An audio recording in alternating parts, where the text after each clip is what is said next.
ವಿದ್ಯಾರ್ಥಿಗಳು ಏಕಾಗ್ರತೆಯಿಂದ ವ್ಯಾಸಂಗ ಮಾಡಿ ಗುರಿ ಸಾಧನೆ ಮಾಡಬೇಕು ಎಂದು ಬೆಂಗಳೂರಿನ ಕಿದ್ವಾಯಿ ಆಸ್ಪತ್ರೆಯ ವೈದ್ಯರಾದ ಡಾಕ್ಟರ್ ಎನ್.ಎಸ್. ಮೋಹನ್ ಹೇಳಿದರು. ಅವರು ಶ್ರೀರಂಗಪಟ್ಟಣ ತಾಲೂಕಿನ ಕೊಡಿಯಾಲ ಗ್ರಾಮದಲ್ಲಿರುವ ಶ್ರೀ ಶಾರದಾ ಸ್ಕೂಲ್ನ 25ನೇ ವರ್ಷದ ಬೆಳ್ಳಿ ಹಬ್ಬದ ಸಂಭ್ರಮದ ಕಾರ್ಯಕ್ರಮದಲ್ಲಿ ಭಾಗವಹಿಸಿ ಪ್ರಧಾನ ಭಾಷಣ ಮಾಡಿದರು.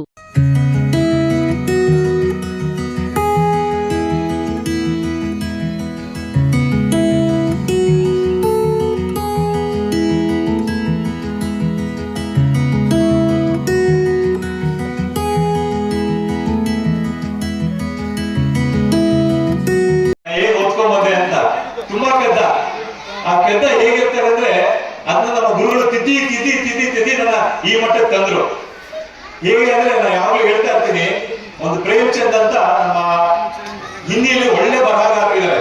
ಅವ್ರು ಹೇಳ್ತಾರೆ ಒಂದ್ ಕಡೆ, ಅವ್ರು ಏನಂತ ಹೇಳ್ತಾರೆ ಅಂದ್ರೆ, ಬಚ್ಚೆಗೆ ಮನ್ ಕಚ್ಚೆ ಮಿಟ್ಟಿ ಕಿ ತರ ಹೋತಾ ಹೈ. ಮಗುವಿನ ಮನಸ್ಸು ಮತ್ತೆ ಅವರ ದೇಹ ಬೆಳವಣಿಗೆ ಒಂದು ಜೇಡಿ ಮಣ್ಣಂತರ ಇರುತ್ತೆ. ಚಾಯ ಬನಾವೋ ದೇವತಾ ಯಾ ರಾಕ್ಷಸ್. ಬೇಕಾದ್ರೆ ನೀವು ಅವ್ರನ್ನ ದೇವನಾದ್ರಾದ್ರು ಮಾಡಿ ಅಥವಾ ರಾಕ್ಷಸನಾಗ ಮಾಡಿ ಅಂತಾರೆ. ಹಾಗೆ ನಮ್ಮ ಮಕ್ಕಳ ಮನಸ್ಸು ಹಾಗಿರುತ್ತೆ.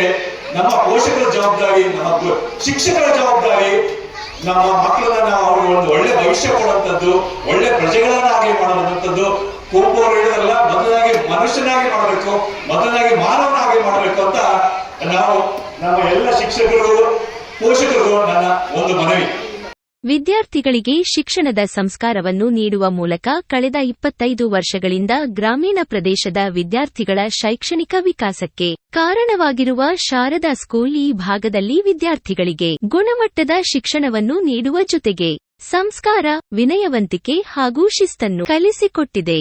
ಶಾಲೆಯ ಉನ್ನತಿಗಾಗಿ ದುಡಿದ ಹಲವಾರು ಸಾಧಕರು ಸೇರಿದಂತೆ ಮಕ್ಕಳ ಪೋಷಕರನ್ನು ಸನ್ಮಾನಿಸಿ ಗೌರವಿಸುತ್ತಿರುವುದು ಇಡೀ ನಾಗರಿಕ ಸಮಾಜವೇ ಮೆಚ್ಚುವ ವಿಚಾರವಾಗಿದೆ ಎಂದು ಹೇಳಿದ ಡಾಕ್ಟರ್ ಮೋಹನ್, ಜಾಗತಿಕ ಜಗತ್ತಿನ ಇಂದಿನ ಸ್ಪರ್ಧಾ ಪ್ರಪಂಚದಲ್ಲಿ ವಿದ್ಯಾರ್ಥಿಗಳು ಈಗಿನಿಂದಲೇ ಏಕಾಗ್ರತೆಯಿಂದ ವ್ಯಾಸಂಗ ಮಾಡಿ ಶತಾಯಗತಾಯ ಗುರಿ ಸಾಧನೆ ಮಾಡಿ ಮುನ್ನಡೆಯಬೇಕು. ಜೀವನದಲ್ಲಿ ಎದುರಾಗುವ ಸೋಲಿಗೆ ಹೆದರದೆ ಸೋಲನ್ನೇ ಗೆಲುವಿನ ಮೆಟ್ಟಿಲನ್ನಾಗಿಸಿಕೊಂಡು ಸಾಧನೆ ಮಾಡಬೇಕು ಎಂದು ಕರೆ ನೀಡಿದರು. ವಿವಿಧ ಕ್ಷೇತ್ರಗಳಲ್ಲಿ ಸಾಧನೆ ಮಾಡಿದ ಸಾಧಕರನ್ನು ಸನ್ಮಾನಿಸಿ ಗೌರವಿಸಿ ಮಾತನಾಡಿದ ರಾಜ್ಯ ಆರ್ಟಿಒ ಅಧಿಕಾರಿಗಳ ಸಂಘದ ಅಧ್ಯಕ್ಷ ಹಾಗೂ ಸಮಾಜ ಸೇವಕರಾದ ಮಲ್ಲಿಕಾರ್ಜುನ ಕೊಡಿಯಾಲ, ಗ್ರಾಮದಲ್ಲಿರುವ ಶಾರದಾ ಸ್ಕೂಲ್ ಕಳೆದ 25 ವರ್ಷಗಳಿಂದ ಗ್ರಾಮೀಣ ಪ್ರದೇಶದ ವಿದ್ಯಾರ್ಥಿಗಳಿಗೆ ಗುಣಮಟ್ಟದ ಶಿಕ್ಷಣವನ್ನು ನೀಡಿ ಭವಿಷ್ಯದ ನಾಯಕರನ್ನು ಸಜ್ಜುಗೊಳಿಸುತ್ತಿದೆ. ಶಾಲೆಯ ಅಭಿವೃದ್ಧಿಗಾಗಿ ದುಡಿದ ಶಾಲಾ ಮಾತೆ ತಾಯಮ್ಮ ಸೇರಿದಂತೆ ರಂಗಭೂಮಿ ಕಲಾವಿದ ಲಿಂಗಣ್ಣ, ತಾಲೂಕು ಪಂಚಾಯಿತಿ ಸದಸ್ಯೆ ಉಷಾ ಕಾಮರಾಜು, ಗ್ರಾಮ ಪಂಚಾಯಿತಿ ಅಧ್ಯಕ್ಷ ಯಶೋದಮ್ಮ ಸೇರಿದಂತೆ 25 ಸಾಧಕರನ್ನು ಸನ್ಮಾನಿಸಿ ಗೌರವಿಸಿ ಅಭಿನಂದಿಸಿದೆ. ಬೆಳ್ಳಿ ಹಬ್ಬದ ಸಂಭ್ರಮದಲ್ಲಿರುವ ಈ ಶಾಲೆಯು ಸುವರ್ಣ ಮಹೋತ್ಸವವನ್ನು ಆಚರಿಸಲಿ, ಶಾಲೆಯು ಹೆಮ್ಮರವಾಗಿ ಬೆಳೆಯಲಿ ಎಂದು ಶುಭ ಕೋರಿದರು. ಗ್ರಾಮೀಣ ಮಹಿಳಾ ಕಲ್ಯಾಣ ಅಭಿವೃದ್ಧಿ ಸಂಸ್ಥೆ ಶ್ರೀ ಶಾರದಾ ಸ್ಕೂಲ್ ಕೊಡಿಯಾಲವರನ್ನ ಮತ್ತು ವಾಹನ ಚಾಲಕ ಸಿದ್ಧಾರ್ಥವರನ್ನ ಈ ವೇದಿಕೆಯಲ್ಲಿ ಸನ್ಮಾನಿಸ್ತಾ ಇರ್ತಕ್ಕಂಥದ್ದು ಈ ಶಿಕ್ಷಣ ಸಂಸ್ಥೆಯ ಸಂಸ್ಕಾರವನ್ನ ತೋರಿಸುತ್ತೆ. ಅದರ ಅರ್ಥ ಏನು ಅಂದ್ರೆ, ಉಪಕಾರ ಸ್ಮರಣೆ ಮತ್ತು ಸೇವೆಯನ್ನ ಮಾಡುವಂತವ್ರನ್ನ ಸ್ಮರಣೆ ಮಾಡ್ತಕ್ಕಂಥದ್ದು. ಎಲ್ಲರೂ ಒಂದು ಮ್ಯಾನ್ಯಲ್ ಹೇಳ್ತಾರೆ, ದಡ ಸೇರಿದ ಮೇಲೆ ಅಂಬಿಯನ್ನು ನೆನಪಾಗಿ ಅಂತ ಹೇಳ್ತಾರೆ. ಆದ್ರೆ ಅರ್ಥಪೂರ್ಣವಾದ ಕಾರ್ಯಕ್ರಮ ಅನ್ನೋದಕ್ಕೆ ಇದು ಸಾಕ್ಷಿಯಾಗಿದೆ ಅನ್ನೋದಕ್ಕೆ ನಮ್ಮ ಆಯಾ ತಿಮ್ಮಣ್ಣವರನ್ನ ನೀವು ಸನ್ಮಾನಿಸ್ತಾ ಇರ್ತಕ್ಕಂಥ ರೀತಿ, ಗೌರವಿಸ್ತಾ ಇರ್ತಕ್ಕಂಥ ರೀತಿ ಈ ಶಾಲೆಯಲ್ಲಿ ಒಂದು ಸಂಸ್ಕಾರ ಉಳಿದಿದೆ ಅನ್ನುವಂಥ ಒಂದು ದ್ಯೋತಕವಾಗಿದೆ.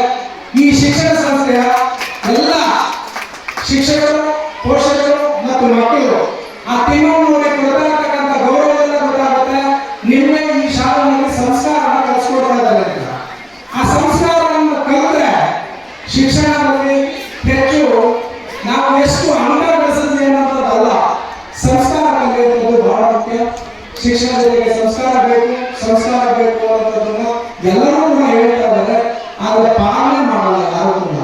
ಆ ಪಾಲನೆಯ ಪಾಠ ಅನ್ನುವಂಥದ್ದನ್ನ ಪ್ರತೀಕವಾಗಿರ್ತಕ್ಕಂಥ ಈ ಶಿಕ್ಷಣ ಸಂಸ್ಥೆ ಸಂಸ್ಥೆಯ ಎಲ್ಲ ಮುಖ್ಯಸ್ಥರುಗಳಿಗೆ, ಶಿಕ್ಷಕ ವರ್ಗದವರಿಗೆ ನನ್ನ ಅನಂತ ಧನ್ಯವಾದಗಳನ್ನು ತಿಳಿಸ್ತಾ ಇದ್ದೀನಿ.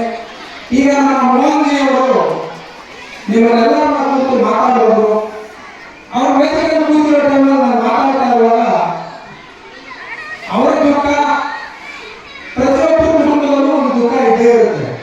ಬಹುತೇಕ ತಂದೆ ತಾಯಿಯರು ಎಲ್ಲರಿಗೂ ಕೂಡ ನನ್ನ ಮಕ್ಕಳು ಉತ್ತಮರಾಗಬೇಕು, ಸಮಾಜದಲ್ಲಿ ಪ್ರತಿಷ್ಠಿತ ವ್ಯಕ್ತಿಗಳಾಗಬೇಕು, ಸರ್ಕಾರಿ ನೌಕರಿ ಸಿಗಬೇಕು, ಒಬ್ಬ ಸತ್ ಪ್ರಜೆ ಆಗಬೇಕು ಅಂತ ಬಯಸ್ತಾರೆ ಹೊರತು ಯಾರು ಕೂಡ ಸಮಾಜಘಾತಕ ಶಕ್ತಿಯಾಗಲಿ ನನ್ನ ಒಬ್ಬ ದೊಡ್ಡ ವಿಲನ್ ಆಗಲಿ ಅಥವಾ ಖಳನಾಯಕನಾಗಲಿ ಅಥವಾ ಇನ್ನೊಬ್ಬ ರೌಡಿಸಮ್ ಪಟ್ಟಿನಲ್ಲಿ ಬಂದರೆ ಯಾರು ಕೂಡ ಎದೆ ಒಪ್ಪಿಸಿ ಮಾತಾಡುವಂತದ್ದಾಗಲಿ ಇವರು ನನ್ನ ಅಂತ ಹೇಳಲ್ಲ.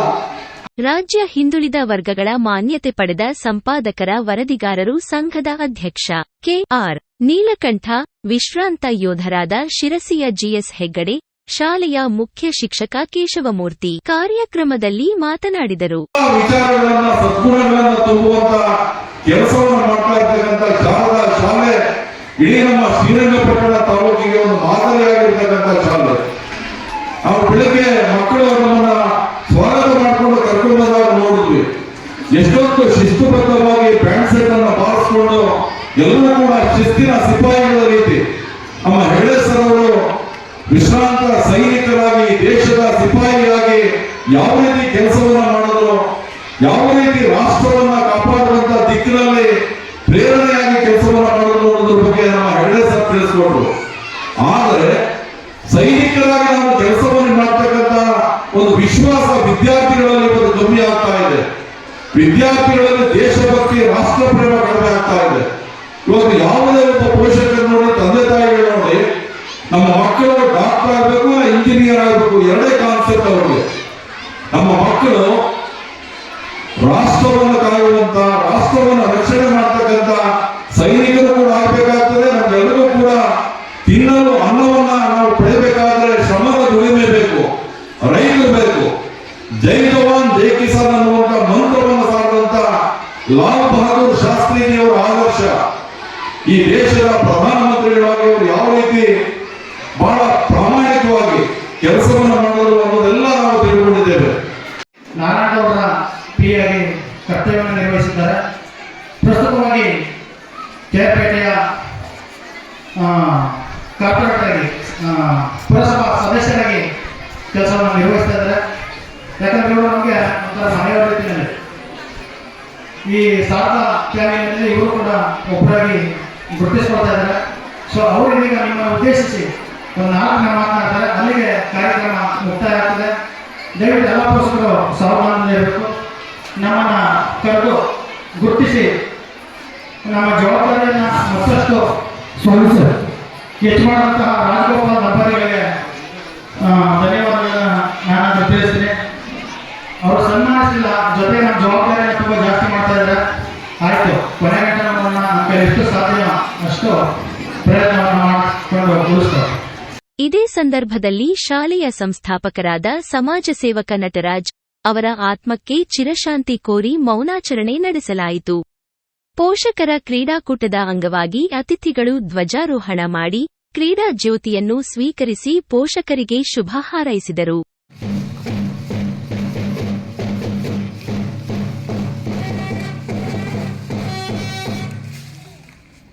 ಇದೀಗ ಎಲ್ಲರೂ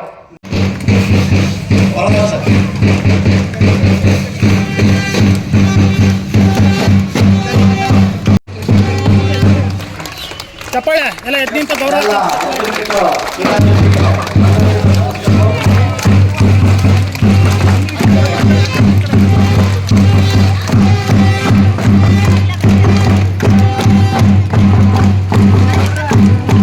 ಶಿಕ್ಷಕರಾದ ವರದರಾಜು ಕಾರ್ಯಕ್ರಮ ನಡೆಸಿಕೊಟ್ಟರೆ, ಗ್ರಾಮ ಪಂಚಾಯಿತಿ ಸದಸ್ಯ ಹೇಮಂತ್ ಕುಮಾರ್ ಕಾರ್ಯಕ್ರಮದಲ್ಲಿ ಭಾಗವಹಿಸಿದ್ದ ಸರ್ವರನ್ನೂ ಸ್ವಾಗತಿಸಿದರು.